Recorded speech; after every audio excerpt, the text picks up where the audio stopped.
Thank you so much for that warm welcome. It's really a very great pleasure to be back in Warwick.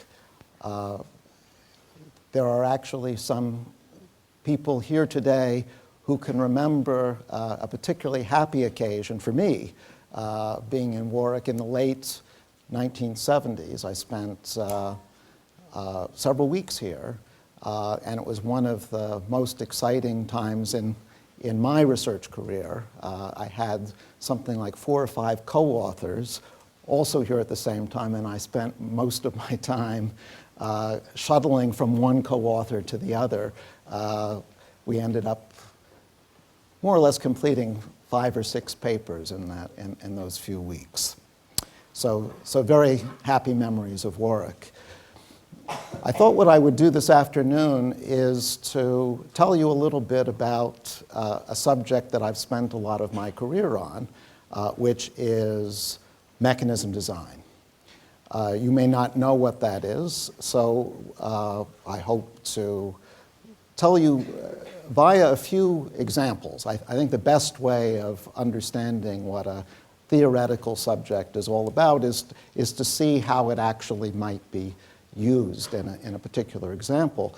But before I get to the examples, I will at least attempt to give you a 1-paragraph definition. The definition may or may not be enlightening, but if you're talking about a subject, you should at least say what the subject is. So mechanism design, I like to think of as the engineering part of economics, the engineering part of economic theory.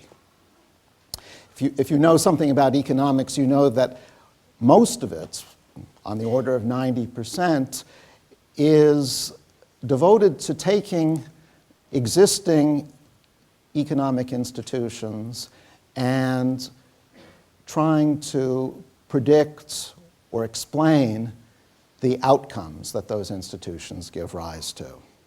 This is what is called the positive or predictive part of economics, and that's mostly what most economists do. But some of us like to reverse the direction. So in mechanism design, we do, in a sense, exactly the opposite. That is, we start with the outcomes. We start by saying, these are the outcomes we would like to have. These are our goals. And then we work backwards to ask whether there are institutions that could be designed. They may not exist now, but could they be designed in such a way as to achieve the goals? If designing such institutions is possible, we want to know what they look like. So that's what mechanism design is all about. It's a minority of the subject still, although it's a growing minority. But it's the part of economics which is dearest to my heart, and so I would like to tell you a little bit about it. And I'll do that, as I said, by looking at some examples. So let's start with a very simple example, an example that probably is familiar to you from your own homes. This is a very homey example. So imagine that you're a parent, a mother, and you have a cake that you want to divide between your 2 children, Alice and Bob. And your goal in dividing this cake is to make sure that each kid is happy with the piece that he or she has received. So that means that Bob should think that he's got at least half the cake, and Alice should think that she's got at least half the cake. And if this goal is achieved, we'll say that the mother has attained a fair division. And if this may not sound like the most important goal in the world, but if your family is anything like mine, it's pretty important for domestic tranquility. So how can the mother achieve fair division? Well, if she knows that the children see the cake the same way that she does, then there's a very simple solution. She can just take a knife, cut the cake exactly in half, at least the way she sees the cake, and give each kid half the cake. And because we're assuming that the children see the cake the same way she does, they will each think that they've got half the cake, and that's the end of the story. The problem, of course, is that children never see things the way their parents do. She might think, the mother might think, that she's cut the cake exactly in half, but it's entirely possible, in fact, I would say it's likely, that Bob will think that Alice's piece is bigger. And it may even be true at the same time that Alice thinks Bob's piece is bigger. So here's the mechanism design problem. The mother wants to achieve a fair division, but she doesn't have enough information to do this on her own. She doesn't know how the kids view the cake. And that means that she doesn't really know what a fair division is. The mechanism design question is there some way that she can proceed indirectly which will result in a fair division, even though she doesn't know at the start what a fair outcome is? Well, it turns out that this is actually a very old problem. This is a problem which is literally thousands of years old. If you know your Old Testament, you know that it's equivalent to a passage in the Old Testament where Lot and Abraham are discussing how to divide grazing land in a fair way between them. So the problem goes way back, and for that matter, the solution goes way back. The Bible not only poses the problem, but it also gives a very simple and really quite clever answer to how do you achieve a fair division. And here's how it works. Here's how it works translated back into cake. One of the children, say Bob, should divide the cake. That is, Bob is given the knife and Bob cuts the cake in two. And the other child, Alice, chooses which piece she takes for her own, and then Bob gets the other piece. So why does this work? It works because when Bob is cutting the cake, he has a strong incentive to make sure that in his eyes the two pieces are equal. Why? Because if one of them is bigger, he knows Alice is going to take that one, and he'll be stuck with the smaller piece. So Bob will endeavor to cut the cake so that whichever piece Alice takes, he's happy with the other one. So Bob will be happy, and Alice will be happy because she gets to choose her favorite piece. She gets to choose whichever piece she prefers. And so the kids are both happy. So that's the divide and choose method, a tried and true method. You may well have used it at home. And you might say, well, what's the big deal? It is a simple mechanism, but nevertheless, this setting is rich enough so that it already illustrates some of the important ideas in mechanism design. The first is that the mechanism designer herself, the mother in this case, doesn't know in advance what the optimal outcomes are. She doesn't have enough information to do that. And that means that she has to use a mechanism to achieve an outcome. In effect, Alice and Bob, when they participate in this mechanism, are generating, by their very participation, the information needed to identify a fair division, the optimal outcome. But there's a complication, which is that typically participants in the mechanism don't share the mechanism designer's goals. The mother wants to achieve a fair division. Alice and Bob don't care about fair divisions. They each want more cake. So their goal is not the same as the mother's goal. They have their own objectives. And so when designing a mechanism, the designer has to make sure that the mechanism is compatible with the goals of the participants. And we say that the mechanism must be incentive compatible. So this little example is already rich enough to tell you something about mechanism design.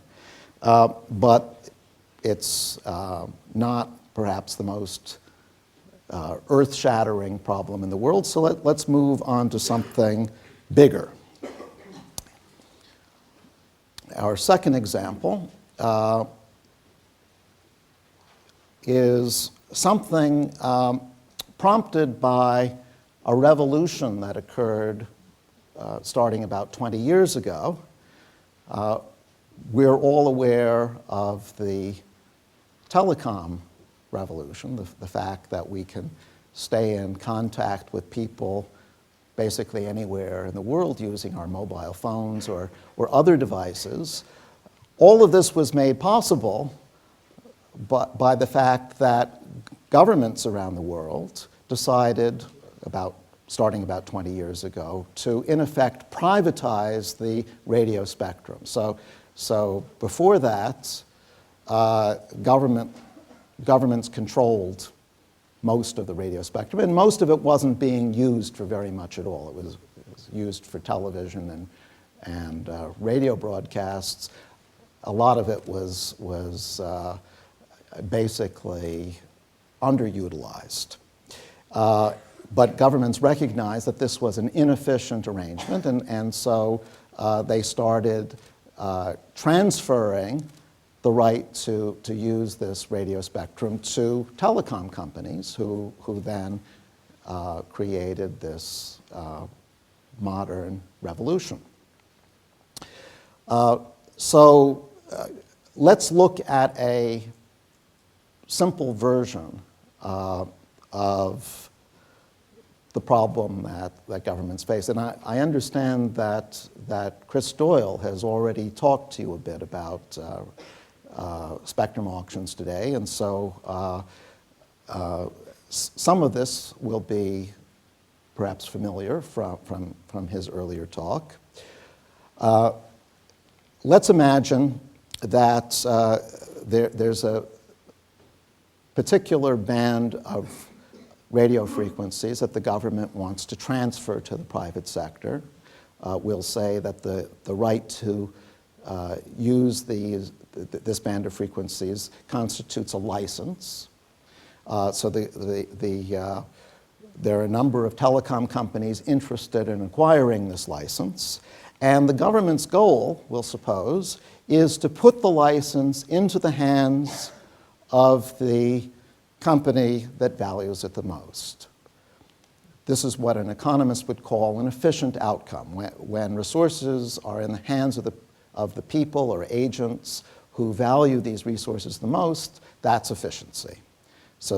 And the whole reason for having spectrum auctions in the first place was to make more efficient use of the radio spectrum. The problem, of course, is that the government doesn't know, at least not in advance, which company values the license the most. So the government doesn't know what the efficient outcome is. How can it find out? Well, the most straightforward thing to do would be for the government to ask each company, how much do you value the license? The problem is that doing a survey like that is not likely to yield very accurate answers, because if a company understands that its chance of getting the license goes up if it quotes a higher figure, then it has every incentive to exaggerate its value. And so companies will be quoting higher figures than their true values.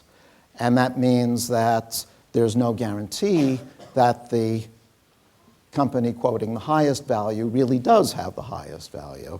This straightforward mechanism is too naive. It doesn't take into account the incentives of the telecom companies. Well, the government could try something a little bit more sophisticated.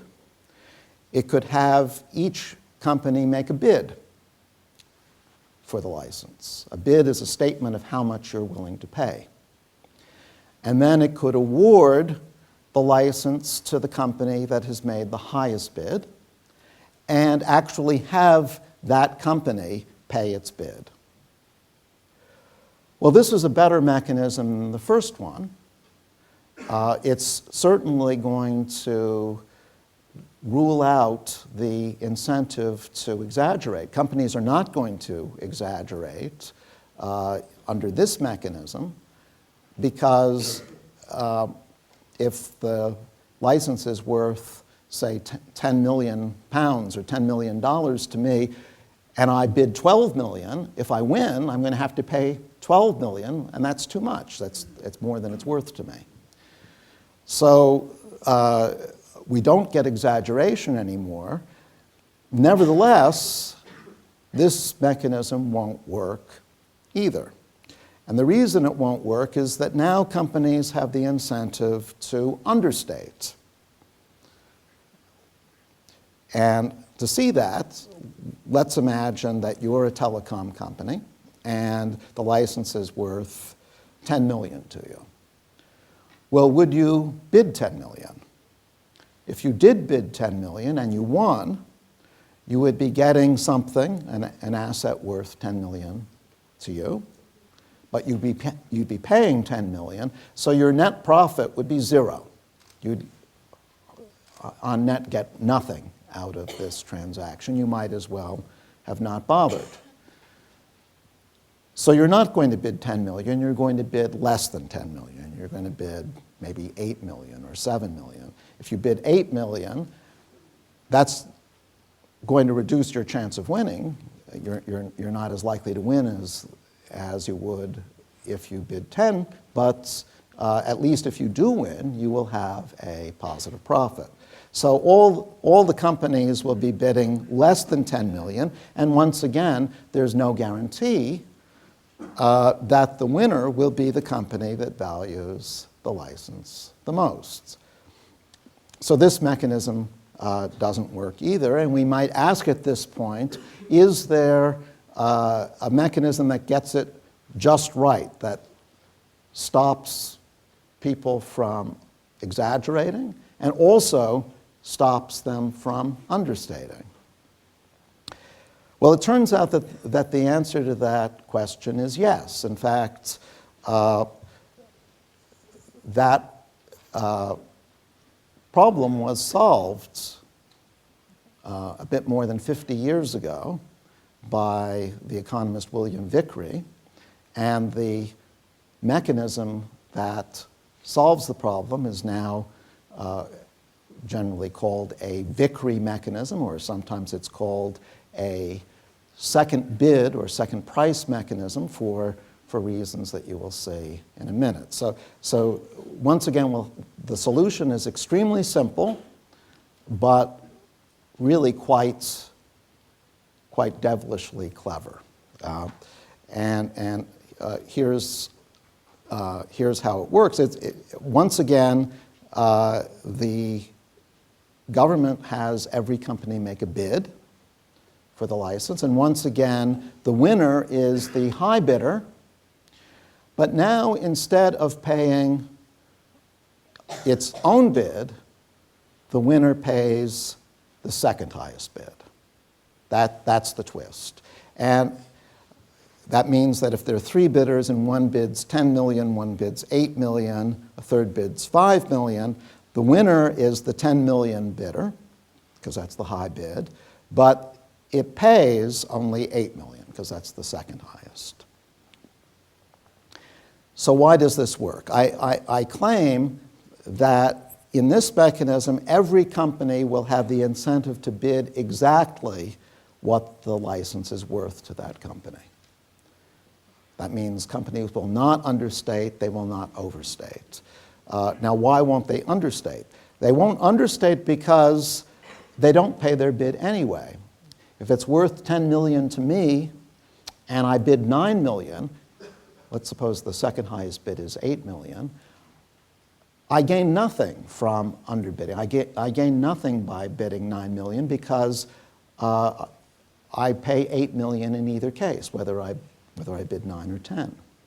So underbidding is never to my advantage. Furthermore, if I underbid, I run the risk of losing the license altogether. Suppose it's worth $10 million to me and I bid $7 million, but some other company has bid $8 million.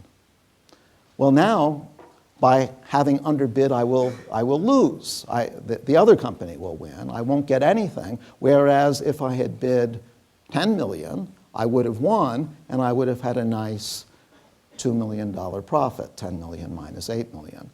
So I never want to understate, and furthermore, if I do understate, I'm running a terrible risk. So I will certainly avoid understating. And for a similar reason, I don't want to overstate. Suppose that it's worth $10 million to me and I bid $12 million. Well, if the second highest bid is under $10 million, say $8 million, overbidding doesn't make any difference. Whether I bid $10 million or $12 million, I win either way and I pay $8 million. So overstating doesn't get me anywhere.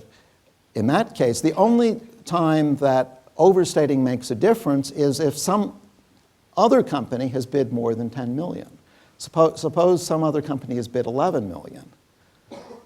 Then by bidding 12, I will win, but notice that I don't want to win in those circumstances because I'll have to pay 11 million, which is too much. It's only worth 10 million to me. So overstating is also a bad idea. If I overstate, I run the risk of paying too much. I don't want to overstate, I don't want to understate. I want to bid exactly what the license is worth to me. And so that's what companies will do. They will bid exactly what the license is worth to each of them.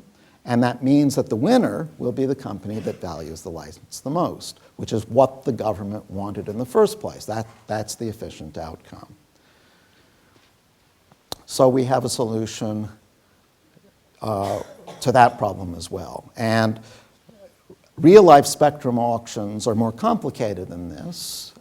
They typically involve selling lots of licenses at the same time. But the logic of the Vickrey mechanism, the second price auction, is very much at the heart of the real-life mechanism design solutions. Let me give you one more specific example. And you'll notice that each example is a little bit more complicated than the last. So this third example is just a little bit more complicated than the second. For the third example, I'm going to look at the choice of energy. Let's imagine a society. It's a very small society. It just consists of two people, our old friends Alice and Bob. And they, among other things, they consume energy. And there's an energy authority whose job it is to decide which form of energy Alice and Bob are going to consume. Let's imagine that for technological reasons, it's too costly to have multiple energy sources. So the energy authority is going to choose one energy source out of 4 possibilities. The 4 possibilities are natural gas, oil, nuclear power, and coal. And what the authority would like to do is to choose an energy source which reflects what Alice and Bob want. which reflects Alice and Bob's preferences. The problem, as you might have guessed, is that the Energy Authority doesn't know what Alice and Bob want. To make matters as simple as possible, let's suppose that there are just two possibilities for what Alice and Bob want. There are two states of the world. In one state, Alice and Bob care mostly about current consumption, so they're not looking ahead very much to the future. They're putting most of their weight on current consumption. In the other states, state 2, they're looking ahead, so they care mostly about their long-term consumption, not their current consumption.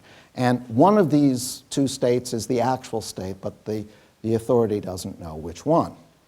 To be a little bit more precise about Alice and Bob's preferences, let's suppose that Alice cares mostly about convenience, how easy it is to use the energy source.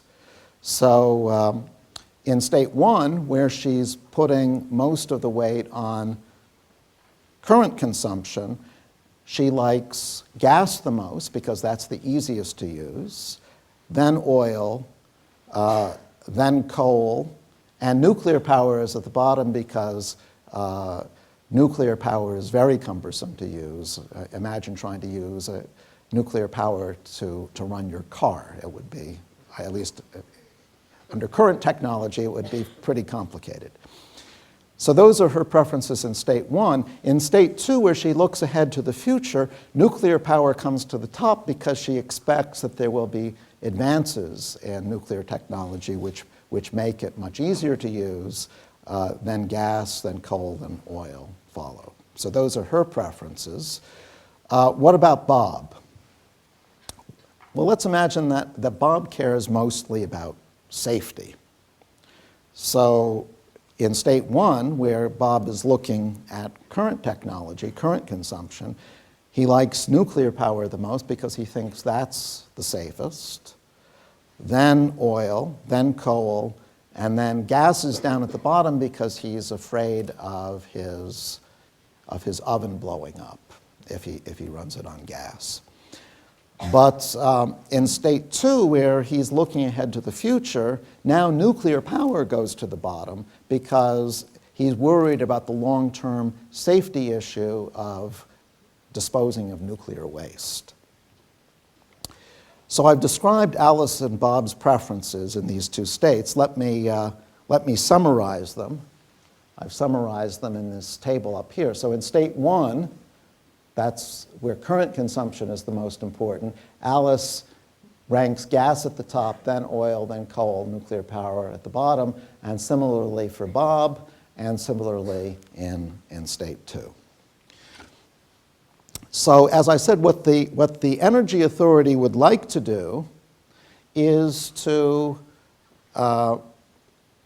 follow Alice and Bob's preferences. Now, Alice and Bob want different things.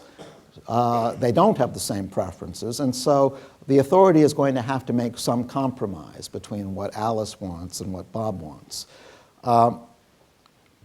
And we can argue about what would be a good compromise. Let me suggest that a pretty good compromise in state 1 might be to choose oil. You see, gas is not a great compromise in state 1 because although Alice likes gas a lot, Bob ranks it down at the bottom. And similarly, nuclear power is not a good compromise because Alice doesn't like nuclear power at all. Coal is not a good compromise because both Alice and Bob prefer oil to coal. So that suggests that oil is a good compromise in state 1. And for similar reasons, gas is a good compromise in state 2. Nuclear is not good because Bob doesn't like nuclear, Alice doesn't like oil, and both Alice and Bob prefer gas to coal. So gas looks like the right compromise in state 2. So that's what the authority would choose, oil in state 1, gas in state 2, if the authority knew what Alice and Bob wanted. But it doesn't. So how can it proceed? Well, again, the most obvious procedure would be to conduct a survey, to ask Alice and Bob, what are your preferences, or what is the state? But as you probably have already guessed, that's not going to work very well, because look at it from Alice's point of view. Alice, in both states, in state 1 and state 2, prefers gas to oil. You see, she prefers gas to oil in state 1. She also prefers gas to oil in state 2.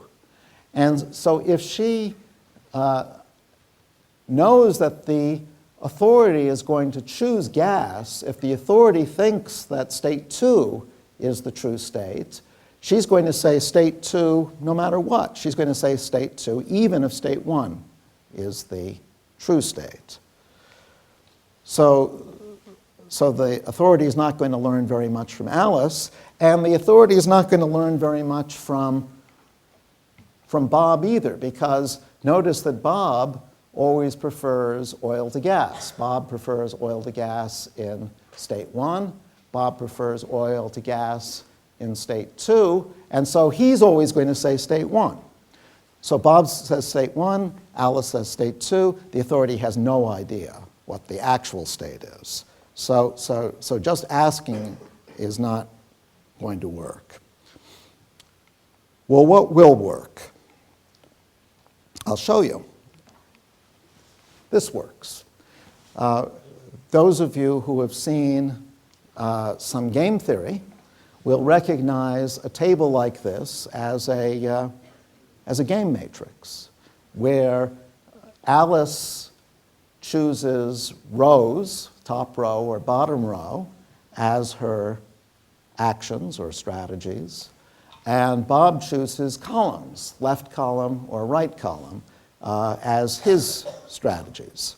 And the outcome of the game, of the mechanism, is just the intersection of Alice's choice and Bob's choice. So if Alice chooses the bottom row and Bob chooses the left column, the outcome will be nuclear power.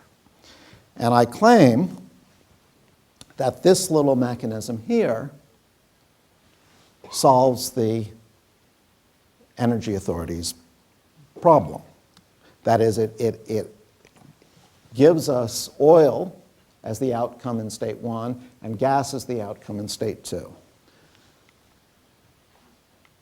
So why is that? Well, let's look at it supposing that state 1 is the true state. So what will happen if state 1 is the true state? Remember, Alice and Bob know their own preferences, so they know what the state is, even though the authority doesn't. So what will happen if state 1 is the actual state? Well, look at it from Alice's point of view. If she thinks that Bob is going to play left, she is going to play the top row. Why? Because if she plays top, she gets oil. If she plays bottom, she gets nuclear power. And notice that in state 1, she prefers oil to nuclear power. So if she thinks that Bob will play left, she will play top. Furthermore, Bob has a strong incentive to play left. In fact, he has an incentive to go left no matter what Alice does. If Alice plays the top row and Bob goes left, he gets oil. If he goes right, he gets coal. But in state 1, Bob prefers oil to coal, so he'll want to go left in that case. And if Alice chooses the bottom row, Bob gets nuclear power by going left, gas by going right, and Bob prefers nuclear power to gas. So in that case, he goes left too. We see that there is very strong reason to expect that in state 1, Alice will play top, and Bob will play left. A game theorist would say that top left is a Nash equilibrium after the mathematician and economist John Nash, who formulated the idea of this kind of equilibrium. So that's a very good predictor of what will happen in state one. In fact, you can show that this is the only Nash equilibrium in state one. And notice that if Alice plays top and Bob goes left, we get oil, which is exactly what the authority wants it to happen in state one. Well, I'm not going to go through the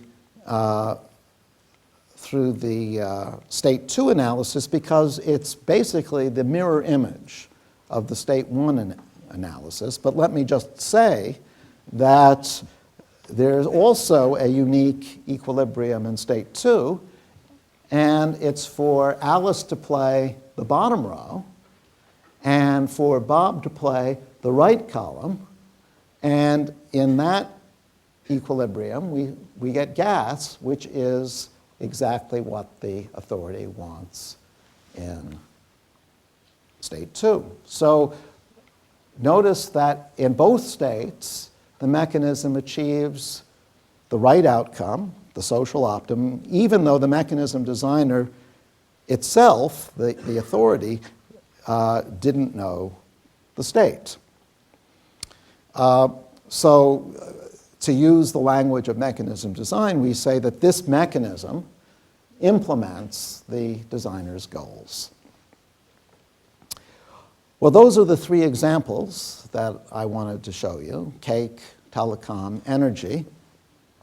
And I hope you found the examples intriguing. You might be somewhat dissatisfied with the way I've gone about showing them to you, because I didn't really tell you how we came up with these mechanisms. It was sort of pulling a rabbit out of a hat. I said, here's a mechanism that worked, and I didn't give any indication of how we could have found such a mechanism if we didn't know it in the first place. A reasonable question to ask is whether there's a general way of determining whether a goal is implementable or not. It turned out that in the three examples I looked at, the mechanism designer's goals were implementable, but actually that's not always the case. I can easily give you examples where goals are not implementable. Is there a general way of determining whether or not a goal is implementable? And if it is implementable, can we find a mechanism that does the trick? Well, it turns out that the answer to both questions is yes. So that's what the theory tries to do. It tries to give you general answers to these questions. Don't worry, I'm not going to show you the details today, but if you are interested in doing a little bit of further reading, one place you could look is an old paper of mine, written really quite some time ago, but it's still readable. It's written in modern English, and that will show you why the answers to these two questions are yes. But what I'd like to say in closing is that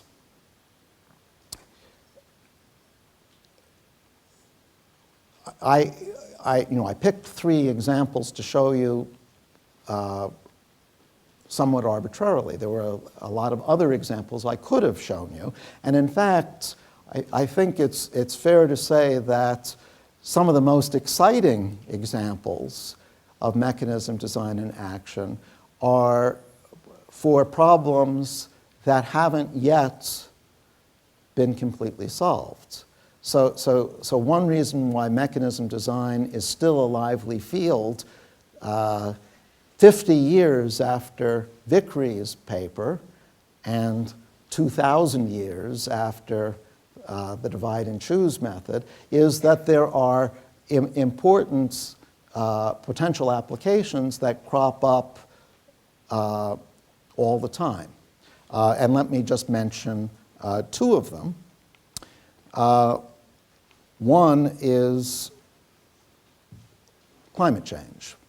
Now, we're all aware that the Earth is warming up, and we're all aware that we are contributing to this warming by emitting greenhouse gases such as carbon dioxide.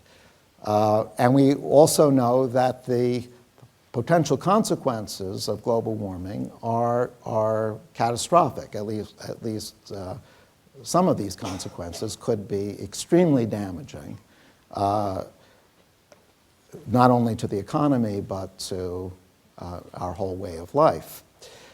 And so there is an obvious answer to the problem of global warming, which is to stop emitting so much carbon dioxide. But there's a problem with trying to push forward this solution because everyone benefits, all countries benefit from reducing carbon emissions, but each country would like the other countries to do it because it's costly to make reductions yourself. If you make reductions that forces you to find new sources of energy which are not so carbon intensive, it forces you to shut down outmoded factories, it forces you to perhaps change the sorts of things you produce. So each country would like the other countries to do it. It would prefer not to do it itself. How do we get around this free rider problem, this public goods problem? Well, the answer would be to design a treaty, an international treaty, which all countries, or at least enough countries, are willing to sign. So I might be willing to reduce emissions if I knew that you were going to do it too. And the way that we can mutually trust one another is to each commit ourselves through signing an international treaty. But designing an international treaty that countries are actually willing to sign is an exercise in mechanism design, exactly as the three examples I already showed you were exercises in mechanism design. How should this treaty look? Well, we don't yet know the answers to that. Perhaps some of you will contribute to those answers. But when the answers are found, and I'm confident that they will be, it's likely that mechanism design, the principles of mechanism design, will play an important role. One other potential application of the theory, again not completely solved yet, is how to stop financial crises. We were just through one of the worst financial crises that the modern world has known about 5 years ago, 5-6 years ago. There's a sense in which that crisis resembles the problem that I was talking about with reducing emissions, greenhouse gas emissions. This financial crisis was brought about by there being too much leverage in the system. That is, financial institutions investing too much of other people's money. Now, of course, the financial institutions had the incentive to do that. If I'm a bank and I can invest in a risky project using your money, why shouldn't I do that? I will get a higher payoff if I don't have to put so much of my own money at risk. But the problem is that if all banks think this way, then all banks collectively take on too much leverage. That's exactly what happened 6 years ago. So it's a similar problem to countries not reducing greenhouse gas emissions enough. There's too much leverage. How do we solve that problem? Well, there has to be someone saying, no, there's a limit to how much leverage you're allowed to take on. There has to be some kind of regulatory system in place to prevent leverage from going beyond safe limits. Exactly what that regulatory system should look like, well, that's a mechanism design problem too. Not fully solved, but solvable. And with that optimistic observation, let me stop and thank you for your attention.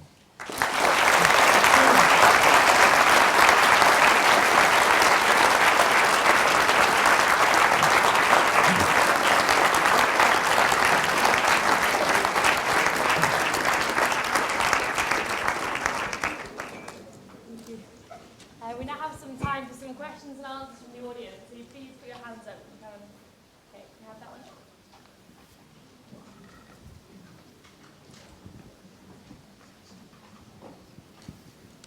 Hello, thank you very much for your very interesting talk. And I was wondering to continue on your last point, do you think that a banking union is a reasonable first step as a possible mechanism to prevent this kind of problems? Well, I suppose the answer to that question must be yes, because first you have to define what you mean by a banking union, but at the very least a banking union is going to involve some coordination by banks. And as I was saying, the big problem in the most recent financial crisis was a complete lack of coordination. That is, I as an individual bank had no incentive to take into account the effect I was having on you, you're another bank, if I took on more leverage. The problem was that if I took on more leverage and I was using your money to invest in this risky project, if the risky project failed, that would affect not just me, but you. There would be possibly a domino effect where I go under, and that causes you to go under, and that causes your creditors to go under. That's what systemic risk is all about. Banks being linked through leverage, but not coordinating their leverage. A banking union could well be a step toward achieving such coordination, but I'm skeptical that on their own, banks could do it all by themselves. That is, I think coordination is a good thing, but regulation is needed as well. And in the end, if we're going to stop very, very severe financial crises from occurring again, there has to be an adequate regulatory system in place. If I may follow up on this example, Hyun Shin did in fact predict the crises ahead of time. He wrote in 2007, Right. based exactly on the leverage problem. Right. He has subsequently written a book called Risk and Liquidity, and his solution is basically maximum leverage ratios plus liquidity requirements. Now, I'm not sure he's a mechanism designer, but do you agree with his analysis? I do, and in fact I've talked to him. He was my colleague at Princeton for a number of years, and I've talked to him quite a lot about this. So we've had a chance to go back and forth. By the way, he was not the only one, the only economist to predict the financial crisis. Economists are sometimes blamed, particularly by the press, sometimes by politicians, for failing to foresee the crisis of 2007, 2008. But in fact, if you look at the literature as it existed well before 2007, everything that happened in the financial crisis was right there in the literature, going back to the Diamond-Dybvig model of the early 1980s, but also looking at the Giannakopoulos work on the leverage cycle, looking at the Hart-Moore work on credit cycles. All of this work, which predicts that over-leveraged economies are going to get themselves into trouble on occasion, was there for the reading. It was just ignored by the people with the power to regulate. We have that one down the second row. Thank you for your talk. My question is, you named a number of ways to design these mechanisms. What I missed is how to make them enforceable. So how do you make them credible enough so that people will believe that they will achieve the results that they are supposed to set out to? Well, you used two different words, which don't necessarily amount to the same thing. You used the word enforceable, and you used the word credible.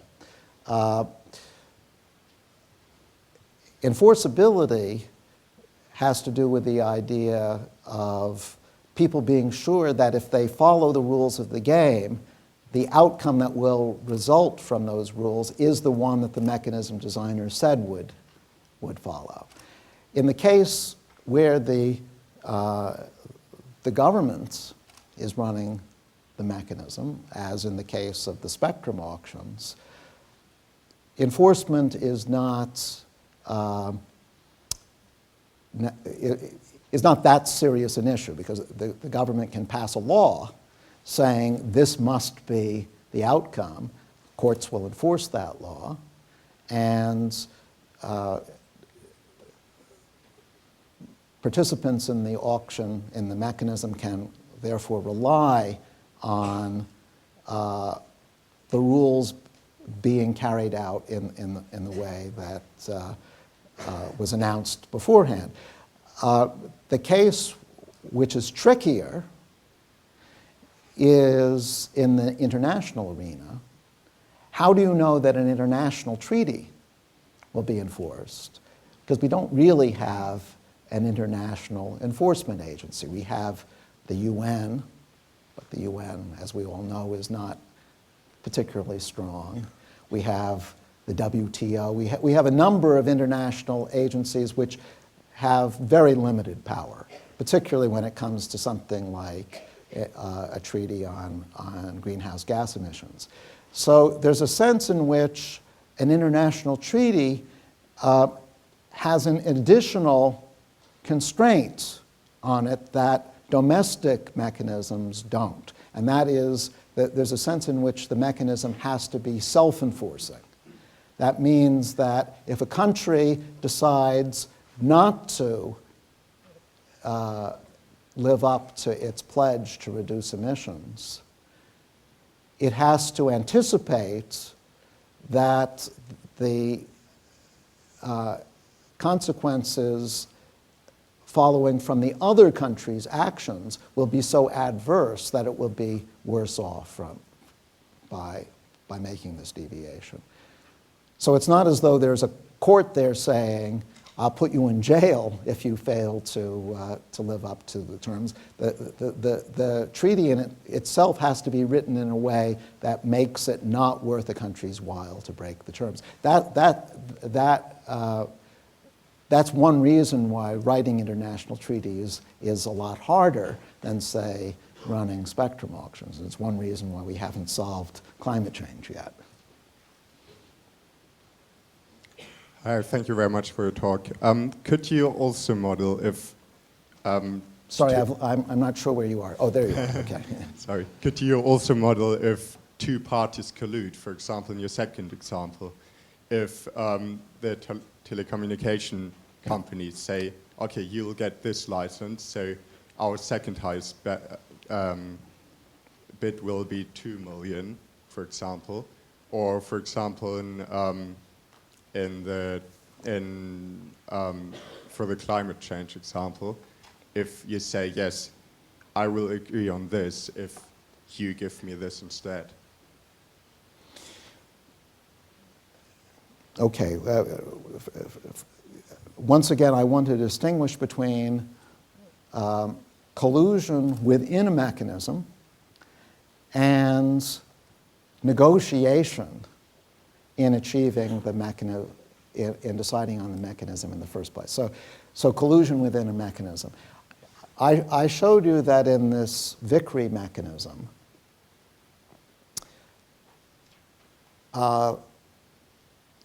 each company, each bidder has a strong incentive to bid exactly what the license is worth to that company. Nevertheless, it is the case that if two companies got together before the auction took place and said, look, let's not throw away any more money than we have to.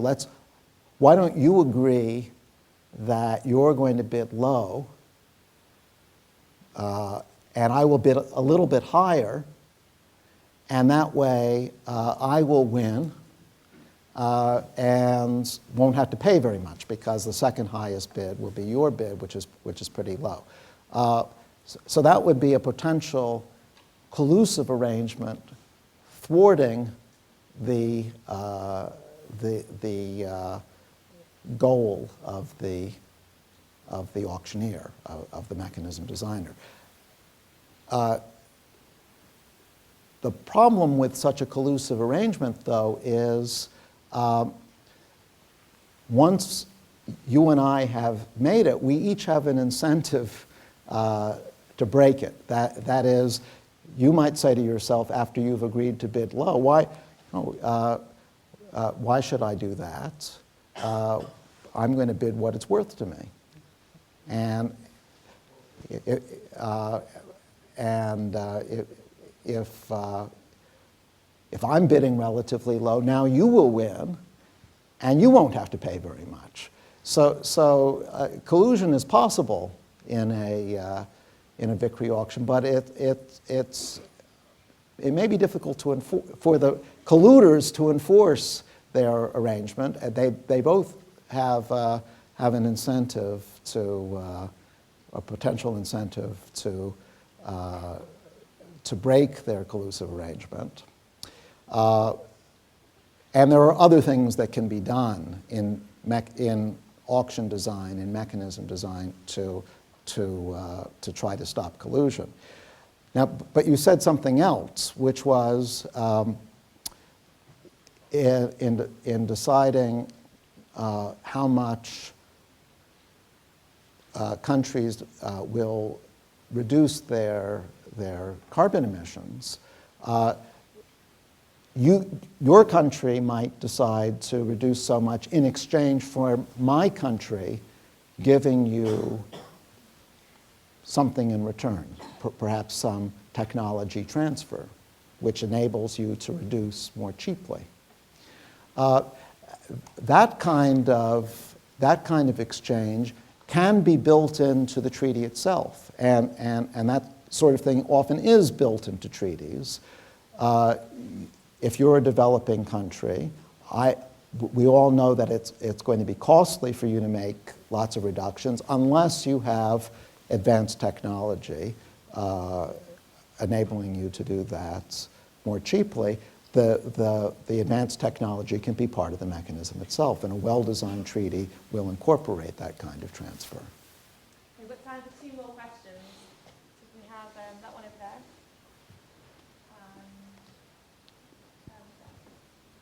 Thank you for your talk, Professor Maskin, here. Thank you for your talk. You have said that most economists didn't foresee well the current economic crisis. So, what's your opinion for the future of the world, of the economic performance of the world, and it's more specifically of European Union as an actor in the economy? Well, as a matter of principle, I don't like to make economic predictions. They are, first of all, I am not an expert in economic forecasting, and I must say, even people who are so-called experts in economic forecasting don't do a terribly good job. It's very hard to do well. I don't hold this against the economics profession that they can't make long-term forecasts. It's exceptionally hard to do. By analogy, we're much better at forecasting the weather than we were 20 years ago. But when I say forecasting the weather, that's looking 3 or 4 days ahead. If you ask a forecaster, well, what will the weather be 6 months from now? They have no way of saying. Well, that's part of the problem in economics. We are doing better than we used to. Economic knowledge is certainly cumulative, but saying what is going to happen 5 years, 10 years down the road is not within our grasp. So, I'm not prepared to say what the future of the European Union is. That isn't to say that I don't have my own private opinions, but as a professional economist, my opinion isn't much better than trying to say what the weather is going to be in 6 months. Hi, thank you very much for the talk. I noticed on the third example, you use the assumption that both Alan and Bob know the preference of each other. And I would say it's rather unrealistic. Yep. And how would the game unfold if they didn't know the preference, which is a more common case? Very good question. You're right. I wanted to keep the analysis down to 2 states, so that meant that if Alice knew her own preferences, she also knew Bob's, and vice versa. The more realistic case would be where Alice knows her preferences but doesn't know Bob's. That more realistic case is certainly covered by the theory. That's called mechanism design under incomplete information. It's a very large part of mechanism design. I didn't talk about it today, only not because it's so much more complicated, but because it doesn't lend itself as well to this nice simple example.